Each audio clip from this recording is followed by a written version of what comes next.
who are looking for them. And we're going to start off with a few questions. So I want to welcome you all tonight to our forum.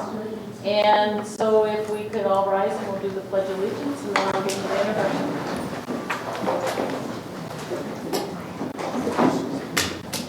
I pledge allegiance to the flag of the United States of America and to the republic for which it stands, one nation, under God, indivisible, with liberty and justice for all. And thank goodness for technology, because I'm going to read my introduction from my phone tonight. So welcome. I'm Stephanie Mullane. I'm the president of the Appleton League of Women Voters. I want to thank you for your interest in coming tonight and your support of the democratic process. In our first session, we want to thank the candidates, Joe Martin, Tom Goetz, Matthew, Dave Goetz, I am sorry. Your name is off a little bit. And Dean Neubert. Sure. Thank you. For joining us. And Matthew Reed. Oh, Matthew Reed. For queuing me over here. And that you're willing to run and serve your community. And so for this, we, citizens, thank you. And then, do you want me to wait for the second session until, or do you want me to do No, go on to the next introductions. Okay. We are the League of Women Voters who pursue the questions that we believe are sent forward. This is not to eliminate your question, but rather to group them into categories that we have, so we have the opportunity to ask as many questions as we can to cover everything in a variety of issues. We have a timekeeper. We always find that this process seems to be a good way to keep us on track and moving along. It is not meant to cut off people or diminish the importance of your responses, but simply to keep our time in a wise advantage. Voter Services for the League of Women Voters of Appleton, and she has planned and organized this forum tonight, and she will be presenting the questions to the candidates. She'll explain the time and all of the parts of that as she gets started.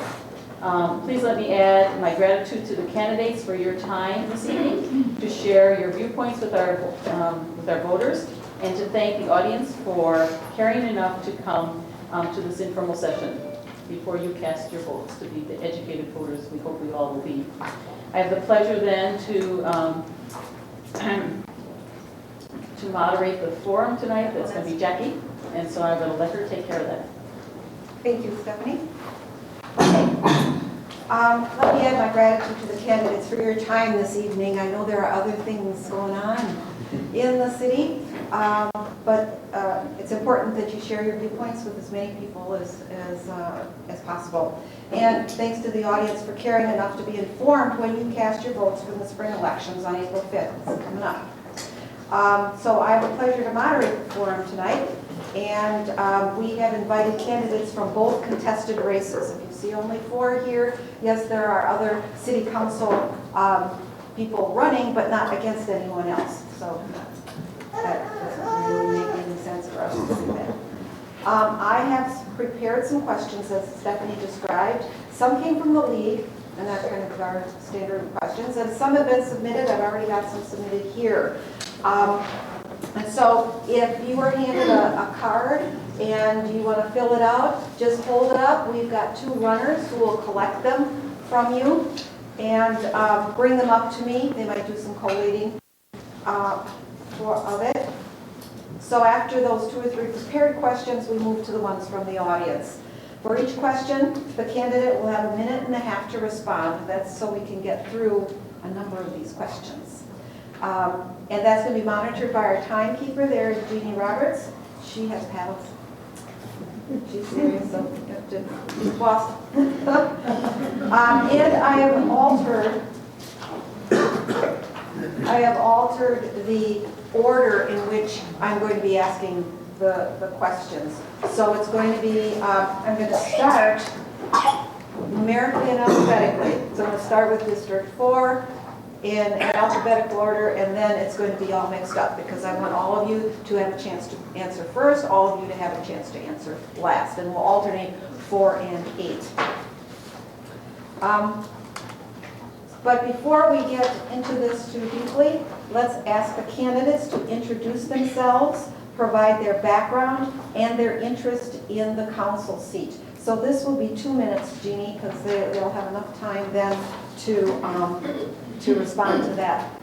And let's start with Joe over there, and we'll go around.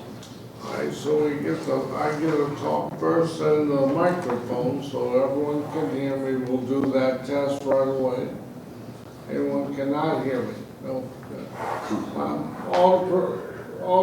You cannot hear me. All right. No, I can hear you. All right. Only Carolyn can do that. I'm Joe Martin. I'm now serving and finishing on my 4th term on the council. I've enjoyed being part of the council. I moved here in 1987 and fell in love with Appleton, Wisconsin. I lived in San Antonio, Portland, Oregon, Omaha, Nebraska. This city really stood out. And that's the reason that I chose to run for the council back in 2000. And I ran 3 times before I finally made it to the council. I felt like Abraham Lincoln. But I've enjoyed being on the council. My background is a varied background in hospitality, but more importantly, I was an Omaha, University of Nebraska Omaha graduate. I've worked in a variety of cities, and so when I moved here in '87, I had the opportunity to work for a company that many of you know Tremby's, and I served there for as general manager. And then from there I got into the printing industry, which is well known in this area years ago. Now it's all electronic. As I said, I presently serve on my 4th term. I'm chairman of Park and Rec Utilities, and I'm on the finance committee. Thank you. Mr. Goetz. Hi, I'm Dave Goetz. I've been a Wisconsin resident my whole life. I spent a couple of years in California, did some time there. I was a small business owner in the 80s. I've been in transportation my whole life. Trucking specifically. I've done some things in aviation. I'm a flight instructor and a commercial pilot. I'm a property owner. I've lived in Appleton about 9 years. Otherwise, I've been in the Valley off and on since the early 80s when I originally lived in West Dallas, a suburb of Milwaukee. Just kind of started paying attention to politics in the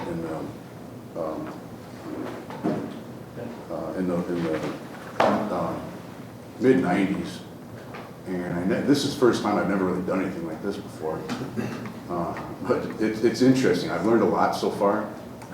I looked at doing this a couple of years ago, and I got started a little bit late. So I jumped out of that and just paid attention for the last few years. Go to some meetings, watch and see what goes on in Appleton. I like Appleton also. I go to downtown. I use the services downtown. Oktoberfest, I volunteered for Oktoberfest last year. That was a blast. That was really fun. I'll do it again this year. And let's see what else. Yeah, like I said, I've been in Wisconsin my whole life. My motivation here is money. I have conservative values, so I wonder where the money goes. That's where I started to look at I have a modest ranch home, and I'm paying $3,000 a year in taxes, and that's what really got me started with paying attention to what's going on. So thanks for coming, everybody, today. Mr. Neubert. Okay, my name is Neubert. I'd like to thank the League of Women Voters for having us all here tonight. I naturally have a very growly voice. The allergies have made it worse, so I apologize if you can't understand me. It is what it is tonight. Not the right time to do it. My wife's name is Tanya. We've been married for almost 8 years. My favorite story about Appleton is we both grew up here. I grew up in Greenville and surrounding areas, and she grew up in Macville. She liked to tell us in our early days that we had to go to town. I always wondered, do we have a horse and buggy? Or today, it's some days, she's sitting here going to get mad. She still says we got to go to town. I have to remind her that we live in town now. But I am a business owner. I own a small supply business on the Grand Chute Appleton border. I'm actually in Grand Chute with the business. I'm a taxpayer, and most importantly, I'm a father. I am also the son of a 30-year City of Appleton municipal worker, and my dad was my hero, and he taught me a lot of things, and he taught me, he worked here. I know every street because that's all we ever did when we went to Appleton, is I plowed this street and I put that road in. But he taught me it was the epicenter of the valley, and how great of a place it was. And I don't think the city has not done a great job. I think there's things I would do different, and if elected, I plan on making it as great as I possibly can. Thank you. And Mr. Reed. Can you hear me? Thank you for the League of Women Voters, the library. Thank you folks for coming out in the rain. Appreciate this opportunity. My story is somewhat similar to Joe's in that I've lived around the country. I've lived in Casper, Wyoming. I've lived in Greenville, South Carolina, and here. And in my experience, this is probably the nicest, most family-friendly, most well put together area, if you want to say that. It's just well run. There's friendly people here. I love the area, and I want to see what I can do to make it better. I've been here since 2007, so I'm not a lifelong resident, but in the short time I've been here, I've gained an appreciation for Appleton, but I've also seen areas where I'd like to make a contribution. I'm a bit of a political junkie, I have to admit, so this season, this political stuff going on right now, whatever side of the issue you fall on, it's fun to watch, I think, so gets a little crazy at times. But like Dave over there, taxes is one of my concerns, property taxes. Wisconsin is one of the higher states in the country as far as property taxes go. I'd like to see what I can do to lower them, or at least keep them from rising as we develop the city, as we grow, and as things have to be taken care of. The other aspect is accountability. I want somebody for our district who's accountable, who is visible. There's some transparency to government that's a necessity, in my opinion, and so I look forward to hopefully bringing that to this position as well. Thank you. Thank you. We'll start the first question off from the audience with District 4. We'll start with Mr. Goetz, go to Mr. Martin, then to District 8, Mr. Neubert, and Mr. Reed. Okay? This is what the card said. So first of all, thank you for being willing to be an alderperson. It is a huge job covering many departments and services. A basic service is water. Treatment of wastewater and the water we use. How is Appleton doing? What problems or issues do you see related to water that Appleton will be facing? Well, I pay a water bill like everybody else that owns a property, I guess, or that owns or rents. Appleton gives the form of the quality of the water, I think that's once a year. I'm sorry, you can't hear. Can you guys all put the mic closer? All right. So we can hear? Thank you. Sorry. As far as water,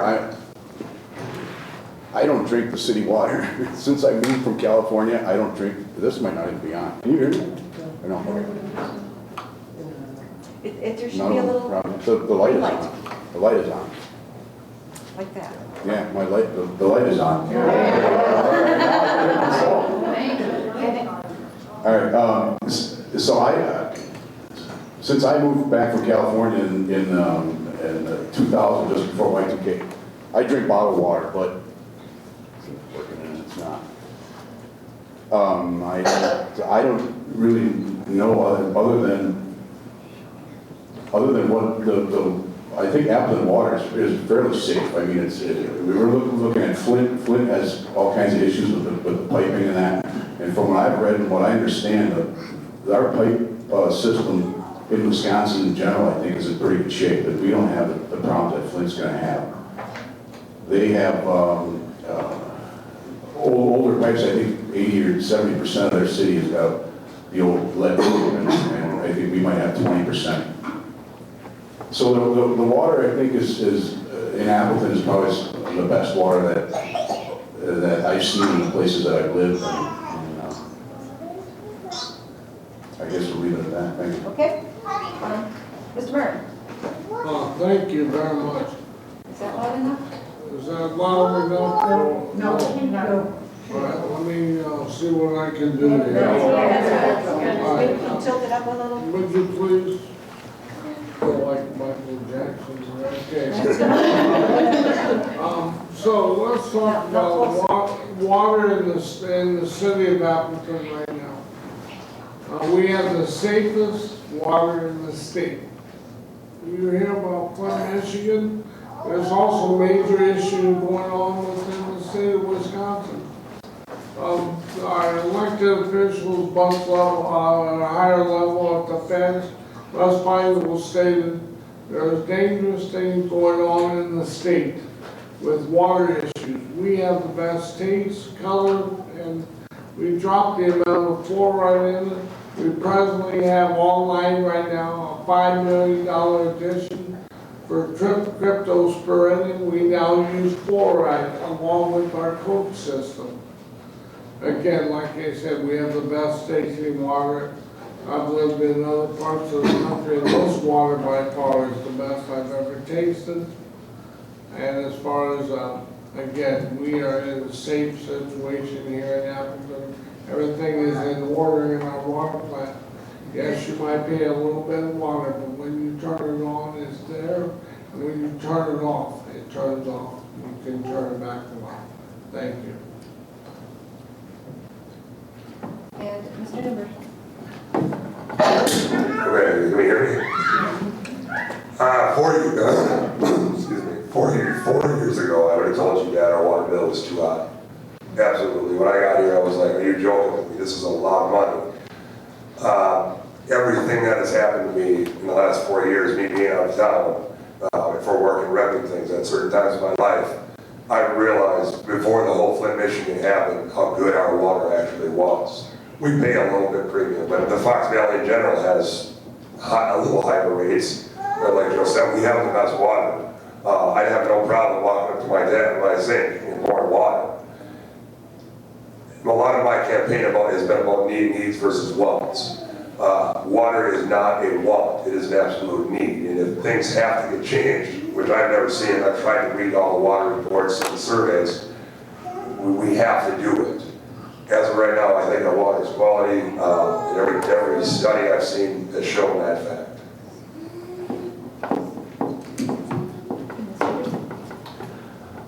I would agree. I think our water is good quality. Like I said, I lived in Wyoming, and at that time, at least where I lived, sometimes the water would come out orange. So I've never had that happen in Appleton.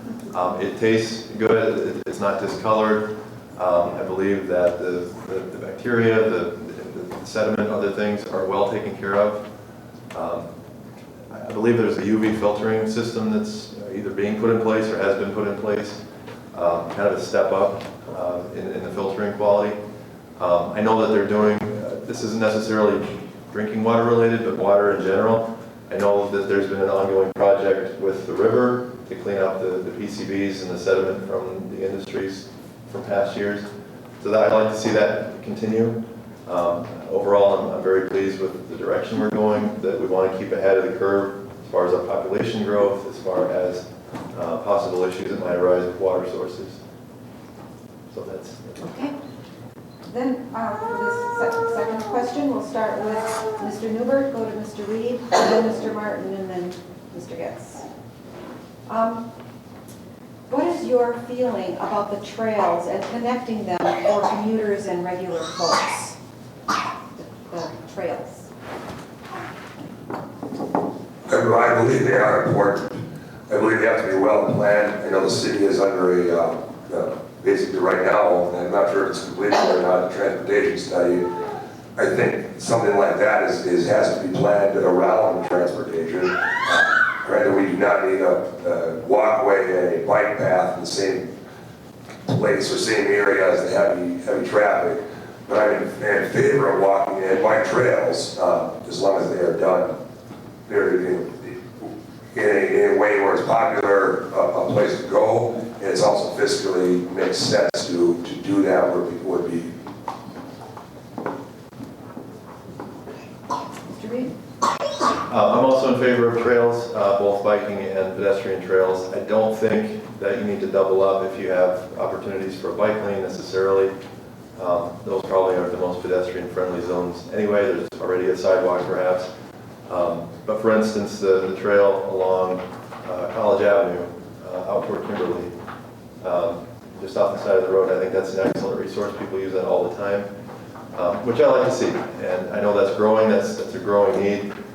There is a plan in place for the whole city to put bike paths in place, make sure bike striping on the roads is done properly to allow for bikes, and other either paved or gravel trails, whether it be for pedestrians or bicyclists or rollerbladers.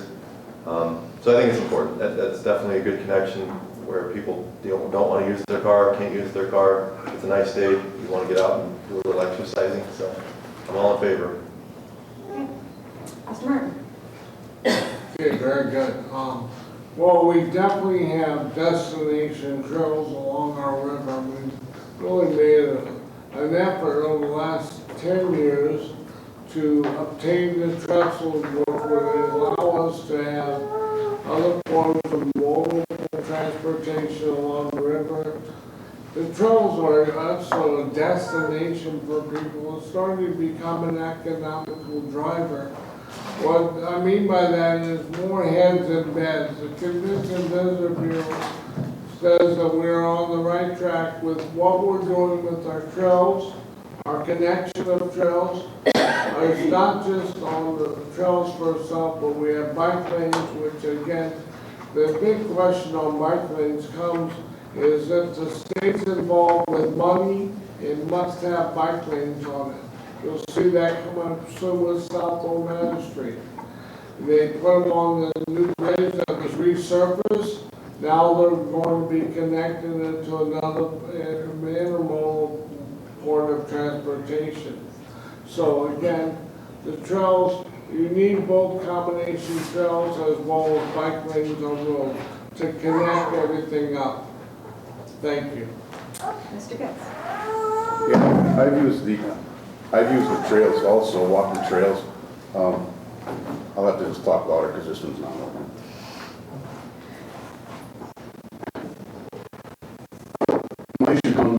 My issue comes up with the bike lanes. That's what really got me started in this. And when I walked through the neighborhood and talked to the people the last few months that I was doing this, there's a lot of frustration with bike lanes. And I come to find out what Joe said, that the state does some funding with the bike lanes, and if you're going to do any new project and if you want money from the state, you're going to have to do it. But like over by Reed Golf Course, they lost a lot of parking over there, and all those people are upset. If anybody that's got a bike lane in front of their house that lost parking, so that's what really got me started with bike lanes. And when I talk to people about it, it's a hot button issue. I sat at a council meeting some time ago, and they talked about eliminating the parking regulations on bike lanes during Thanksgiving, Christmas, that sort of thing, when people come over to visit. I'm not a fan of it. I suppose if you ride a bike, it's probably the best. I've seen people, what happens, you come down Fremont Street, you get to Tallulah, and the bike lane ends, so what do? Stop? I mean, people just you keep riding the bike. So that's, now you're getting into areas where I'm talking with people and they're really upset about these bike lanes. But as I learn more, as I'm doing this, I found out that some of it is state involved. All right, thank you. Okay, for our next question, we'll start with Mr. Reed, go to Mr. Neubert, and then Mr. Goetz, and then Mr. Martin will finish this one out. Might as well stick with the traffic, huh? I've got a couple more questions about that. How does the city plan to have kids cross safely at the future roundabout by Richmond Elementary School? You've probably heard that question before. So, Mr. Reed, How does the city plan to do that? it's how does the city plan to have kids cross safely? Well, to be honest with you, I'm not sure of that particular plan on the crossing of the roundabout. I know it's in the works right now. I know that's probably something that they're looking at as part of the overall plan. But I'm not sure exactly what the solution is on that, other than the crossing guard, which I think would be the best idea anyway, because if there's a crossing guard, at least you have an adult who's keeping an eye on the kids. I think, having a roundabout tends to slow cars down a little bit anyway. It's not a hugely heavy traffic area most of the day, just a drop off and pick up. So I'd be in favor of a crossing guard, crosswalks as needed, however you want to situate that within the roundabout. But I don't know what the city's plan is as of yet for that. Mr. Neubert? Along with that, I don't know the exact plan. I saw little bits and pieces through certain media. I think it's absolutely essential that we do whatever it takes to make sure the kids are safe, obviously. Crossing guards, crosswalks. Other than that, I'm not sure what the city's plan was. Joe, maybe they were the only two people out here that do know exactly the plan. My first priority would be the children, obviously. And I'm not sure how that would be done and how the city wants to approach that. That's one of those subjects that I'm not real knowledgeable, because you can't, as a candidate, I can't review every single thing. But like Matt said, it's got to be in the crosswalks and crossing guards. Okay. Mr. Goetz? I suppose. Sometimes it's working, sometimes it's not, so I don't know. I was told there's new batteries in all of these, so that's not going to be, it's just. Well, I guess the first thing we'll have to do is get some new microphones. Then it will. Pass the mic around. Yeah, you got one that's working good? Maybe you can, you and Mr. Goetz can share. How's that, a little better? Is that better? All right, I see what I'm doing here, okay. I'm not used to talking to my phone. Anyway, traffic circles, since the state decided to traffic circle the whole state, people have gotten used to them. And again, being in transportation, I see people are turning into the proper lanes and that sort of thing. So I can see where traffic circles are needed in some places. I'm a little familiar with this area that we're talking about here. I thought they said that traffic circle wasn't going to go in there, but I'm not real sure. Maybe Joe can clarify that a little bit. But I think people are using traffic circles a little better, and there's crossing guards there now, so I don't see any reason why having a crossing guard in there. I know some of the parents with children are concerned about that, but there's crossing guards in there now. I think people are getting a little better with the traffic circles, so I don't know if you can really fight that thing with the state. I mean, like I said, anytime they're doing something, the state's traffic circle and everything, so yeah, I'm not really sure what else to say on that issue. Thank you. Okay, and Mr. Martin? Thank you. 13 to 15,000 cars a day go down John Street and East South River.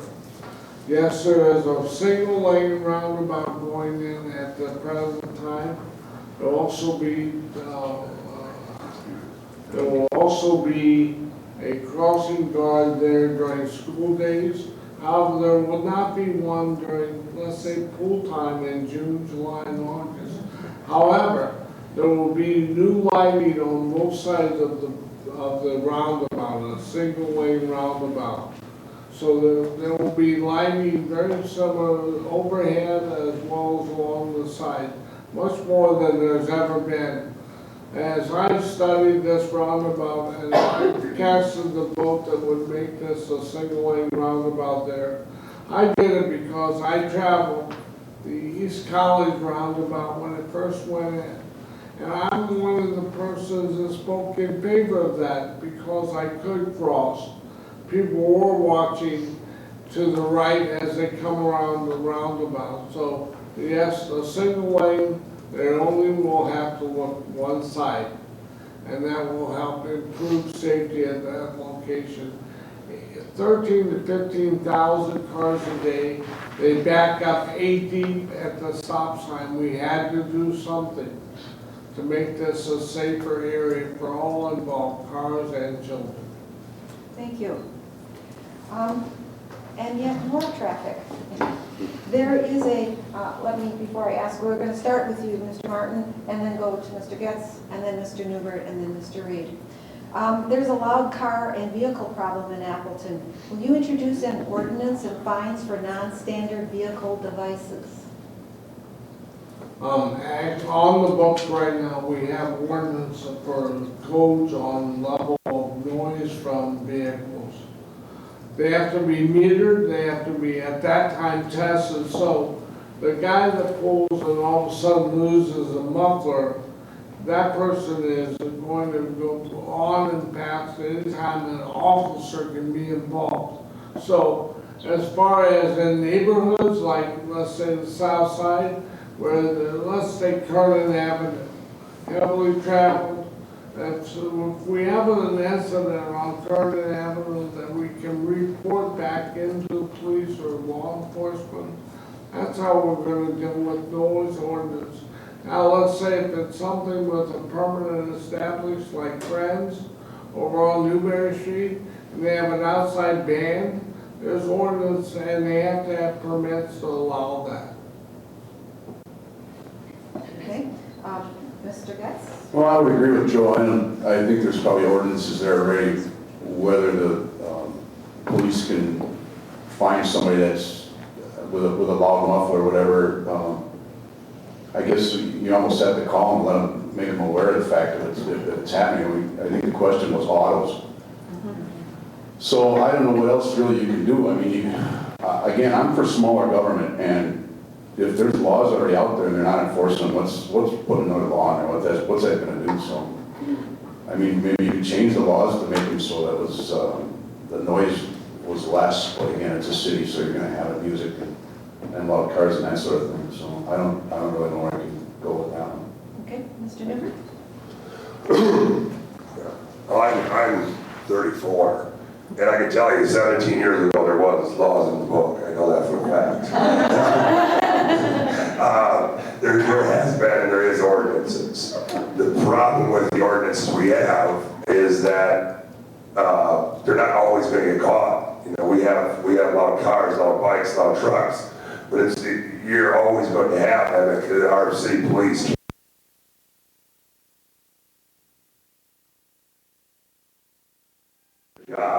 I've seen that blow over. I live in Tallulah, so it's a fairly busy street, and I've seen that blow over people I could hear the cop talking to them by front yard for loud. I think if they're there, they're going to get stopped. In the instance where somebody's bumper falls off, I've seen warnings also lit. I do not think any new laws is going to make that any better. Okay, and Mr. Reed? I would agree with both these gentlemen. Mr. Goetz said he likes smaller government. That's my view as well. If we have laws on the books, if we have ordinances on the books, there's really no reason to repeat yourself unless there's something missing in the initial law. I'll use Kernan as an example. I talked to a gentleman on Kernan. It's a straight stretch of road. They were having cars speeding up and down there.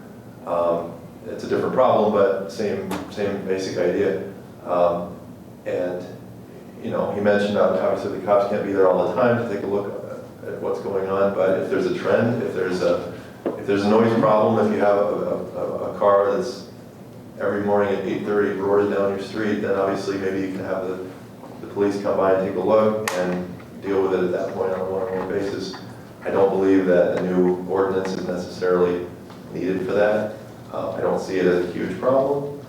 And then on issues like on the highway, if you have an engine braking for a truck, there's usually signs that say no engine braking in certain areas. So that's my view. I would agree with these gentlemen. Let's enforce the laws we have, enforce the ordinances we have, but let's take a step back before we introduce a bunch of new ones. Okay, and we'll start with Mr. Goetz, go to Mr. Martin, then Mr. Reed, and then Mr. Neubert to finish this next question up. And I think it's the last one about vehicles, so. If you favor discontinuing the wheel tax, how would you replace the street construction funds that it generates? So the wheel tax is the focus focus of this. The wheel tax, the hot issue, the wheel tax. Yeah. I talked with a gentleman, I've talked with a lot of people again in the district, and I talked to a gentleman that paid 5 years when they did the College Avenue on the east side of the traffic circle, and he paid for 5 years, now he's paying $20 per vehicle. I mean, he wasn't real happy. And I've talked to other people that, homeowners that see that maybe there's a street coming that they need to address, so they're glad they're paying the $20 because they know that one's coming, $20 per vehicle. From what I understand, streets are about 40 years. A residential street will go about 40 years. So when you do the math, just real quick, I'm short of time, $20 per vehicle, 2 vehicles, 10 years, $400, 40 years is $1,600. A lot of those people on John Street had the signs out with $5,000, $6,000. The numbers don't come out. So that's how I'm looking at it. As far as alternative source of doing it, I mean, I think as long as there's been property owners, people have been being assessed. You live at a house that's 40 years, and you should plan on that street probably having to be done. So I'm looking at both ends of this. I'm hearing from both sides, and everybody, somebody who's got to pay for it, they're for the $20. Somebody who already paid for it, they're not too. Thank you. Thanks. Mr. Martin? Well, as we know, government draws a line in the sand and they move forward. I looked at the rebates on this program. Now let's talk about the wheel tax. The wheel tax generates $1.2 million this year for the city of Appleton. Over the last 5 years, we especially assessed the neighborhoods and people living on roads driven by us all on an average $900,000. So the wheel tax is working. As far as replacing the wheel tax, it would fall back on special assessments. That is going to be something that would be hard to bring back in front of the council at this point in time. But I would say that the wheel tax is working for the first year, and that $1.2 million. So how are you going to replace it? Well, the only other way to replace it is go back for a special assessment tax. The one thing about taxes in our city is the person on John Street and South Tallulah coming up, by the way, Dean, just so you know, that your road is getting done in 2 years. So as far as whether we remove it or repeal it, I think that it's working. I think right now it would be very difficult to do. Mr. Reed? I actually personally like the idea of the wheel tax. I've talked to people on both sides of the issue. On a street like Fremont, let's say, it gets heavily traveled. People look at that, there's a great deal more traffic than one of those side streets, and maybe it's built to withstand that more than a side street. But the view is my street's probably going to get repaired more often than the person a few blocks over. Why should I have to pay an assessment every however many years versus a wheel tax? So I think people like it in general, just from the fact that it's a low expense way to not have to worry about getting a huge bill in your mail. I don't know what other avenues you look at other than special assessments, like Joe said. The only other means I can think of is things like an additional fee at the dump when you bring a load of trash. But people aren't going to like that either. So I think, if you look at it from you're using a car, you're using a vehicle, what's the fair way to do it? I think that's probably the best avenue we can come up with at this point anyway. Oh. So that probably is it for me. And Mr. Neubert? Just last Saturday, I had a customer come to my office, and he actually had talked to Joe. He lives in Grand Chute on Capitol Drive. And he got a $28,000 bill. That was still water and sewer and that too. It was a special assessment. And he said, "What do you think?" And I talk about how great of things that the city council has done in the past that I liked. And that was one of them I liked right away. Not just because my house was getting done.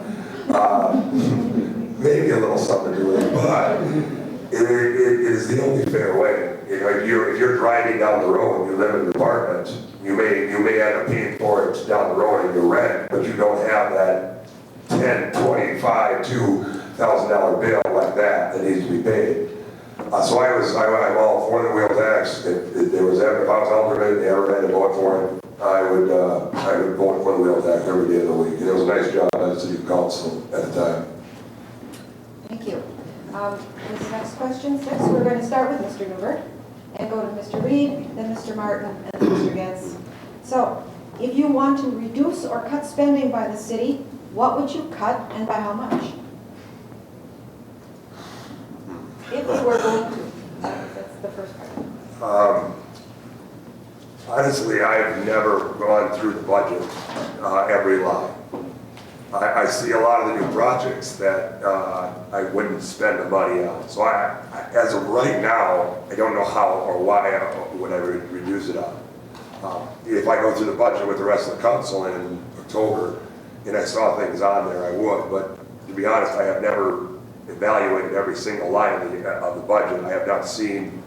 I've looked in the flyer they send us once a year. I've never seen excessive spending, but in all honesty, I've never did 100% research on every single line either. Okay. And Mr. Reed?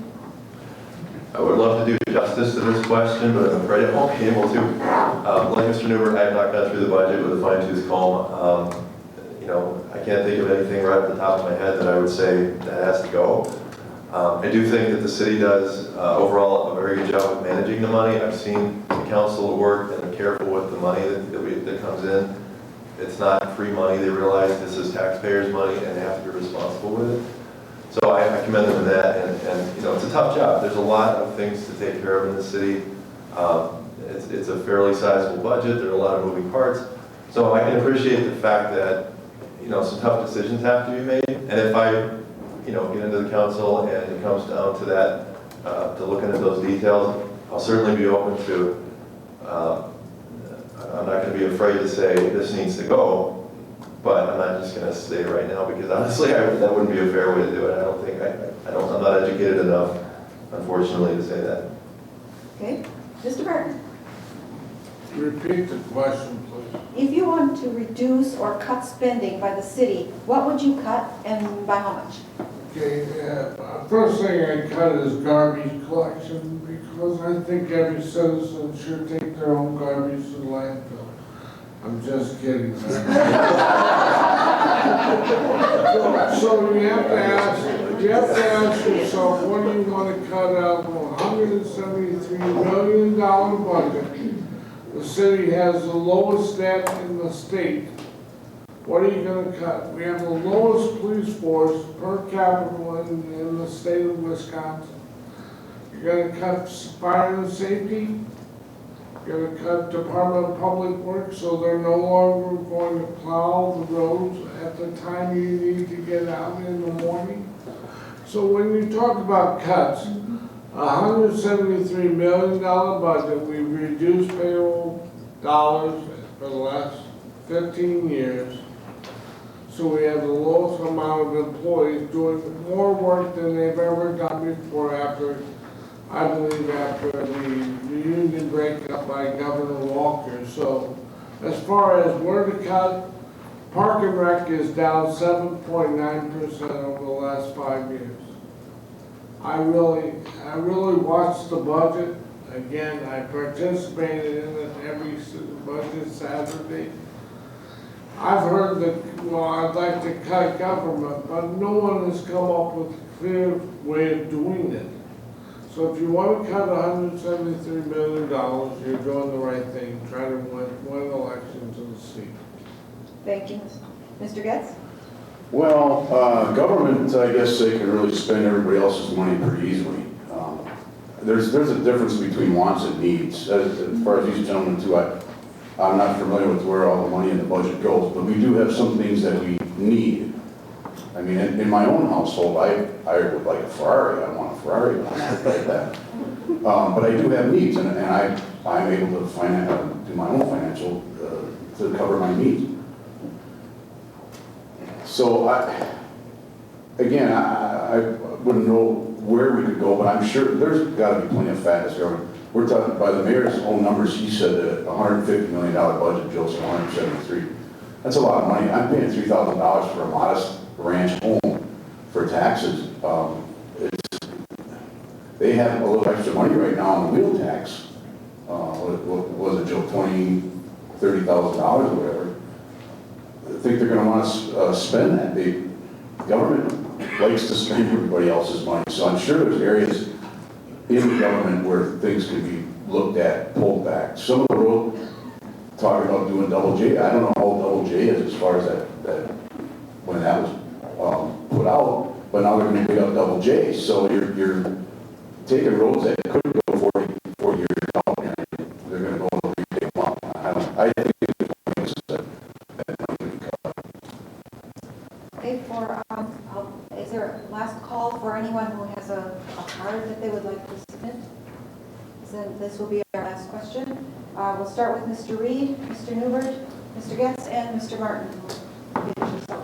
So, see how I place these. That was about cutting. This is, what would you like added to quality of life for Appleton residents in general and your specific district? What would you like added to the quality of life for Appleton residents in general and your specific district?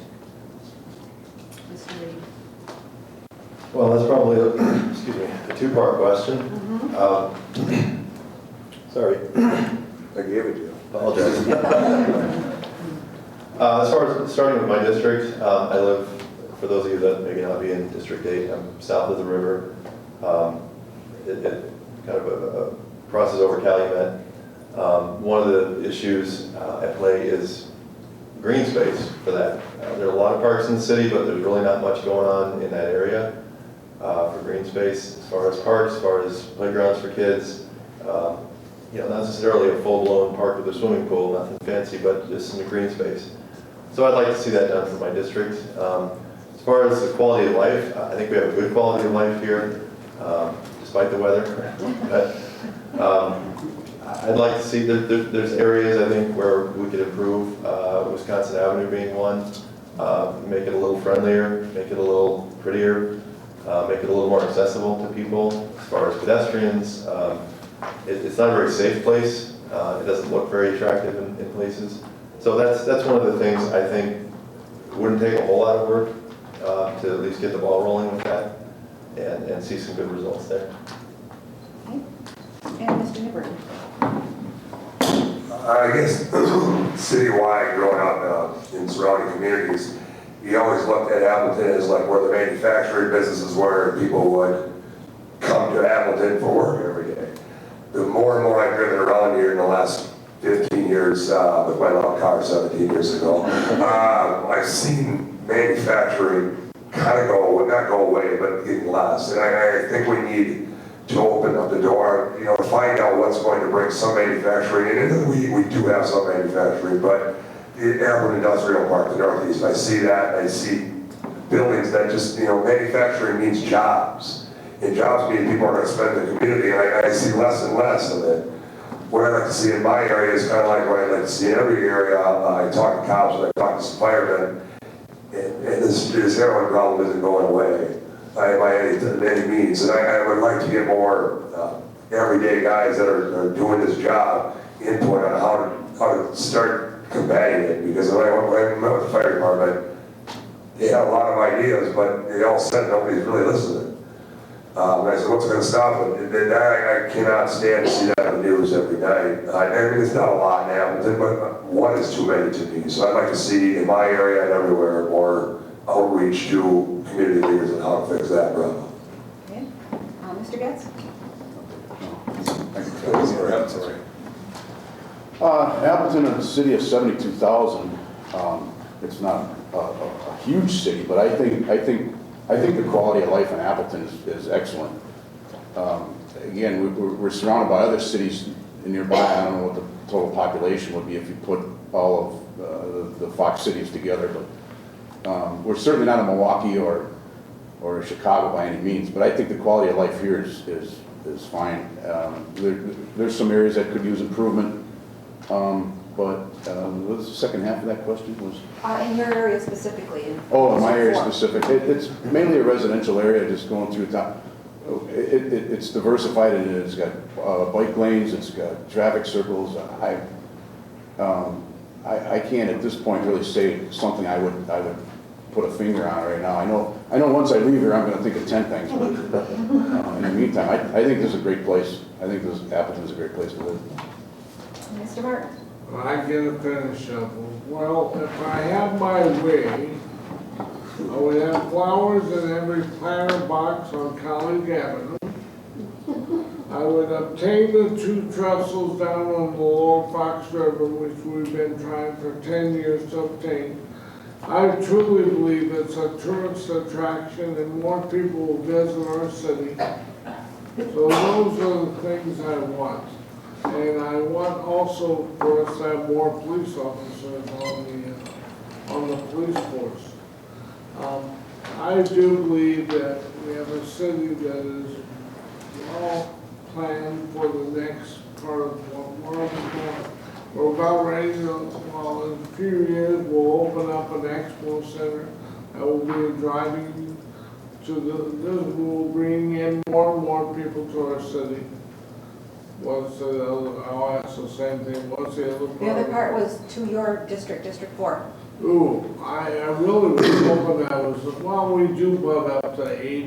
One is we are, one of the things in our district which is real important that's coming up, and that is the vote on the Earth Park project. We have the Mead Pool in our district. If any of you have been there on a summer afternoon, you know how busy they are. So that's a real important issue coming up. And of course, the one thing that I'm looking for, and many of the people on John Street, let's get that road built, please. I don't think anyone else can go down John Street. When I go down, it's like on a kangaroo, so. Thank you. Thank you again to the candidates for City Council. You helped to protect our democratic process by making yourselves available this evening. I will be sending you a copy of the questions electronically and give you a couple of days turnaround time so you can respond electronically back to them. And so we will have a voter's guide for District 4, one for District 8, and we'll have the questions and both of your responses typed as you send them to me. And we'll put that on our website so that anyone can go up there and read how you view each of the issues. Okay? I want to say a thank you to Elizabeth Eisen from the Appleton Public Library and all those members of the league who came out and helped. Stephanie Mulaney, Deb Worth, Gail Hart, Cindy Falona, Jeannie Roberts, our timer, Lois Brissett, and Elizabeth Walks. So, finally, don't forget, if you need to register to vote, or you need an absentee ballot request form, or you have questions about your voting district or polling place, we can help you answer those questions and get you started at the back of this room. Absentee or in-person balloting at City Hall, it is going to be open next week, 2 weeks before the election, so you can vote early, but only once. And remember to vote on April 5th. Thanks to you all.